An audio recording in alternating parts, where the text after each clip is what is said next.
இப்படி இருக்கனா எப்படி ஆக போறேன்னு வெயிட் பண்ணி பாருங்க. என் பையனுக்கு நல்ல காய்ச்சல். காய்ச்சல்லயே முடி எடுக்கிறதுக்காக நேர்ந்திருந்தோம். அதனால சரி நம்மளுக்கு இந்த நாள விட்டா வேற நாள் கிடையாதுன்னு திருச்செந்தூருக்கு கார விட்டாச்சு.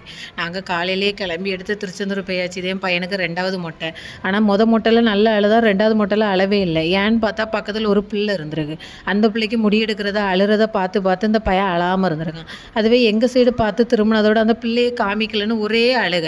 முடி எடுக்க விட மாட்டேன்னு அவங்க அப்பாட்ட இருந்து குதிச்சு குதிச்சு எழும்பிட்டே இருந்தான். அதுக்கப்புறம் கடைசியா ஒரு வழியா எங்கள் அப்பா நான் எல்லாரும் பிடிச்சி நல்ல கிழுக்கெல்லாம் ஆட்டி கஷ்டப்பட்டு எடுத்து ஒரு வழியாக அந்த ஸ்பைக்குக்கு முன்ன இருந்த முடியெல்லாம் நாங்கள் எடுத்தாச்சு. நல்லபடியாக எடுத்தாச்சு. எங்களுக்கு குட்டி முருகர் வந்து கையில் கிடச்சிட்டார். அதுக்கப்புறம் முருகர் அதுக்கப்புறம் நல்லா சிரிச்சிட்டார். சிரிச்சதுக்கப்புறம் நாங்கள் சரி கடலில் போய் குளிப்பாட்ட போகலான்னு சொல்லிட்டு நாங்கள் கடலுக்கு கிளம்புறதுக்காக போயிட்டோம். அதுக்கப்புறம் அப்பா மேலே தான் நான் உட்காருவேன்னு சொல்லி மேலெலாம் உட்காந்துருந்தான். எல்லாரும் காசெல்லாம் கொடுத்துருந்தாங்க. காசு யார் கேட்டாலும் திருப்பி கையில் கொடுக்க மாட்டான். லாஸ்ட்டில் வள்ளி ஒளிஞ்சிருந்த இடத்தெல்லாம் பார்த்துட்டு வீட்டுக்கு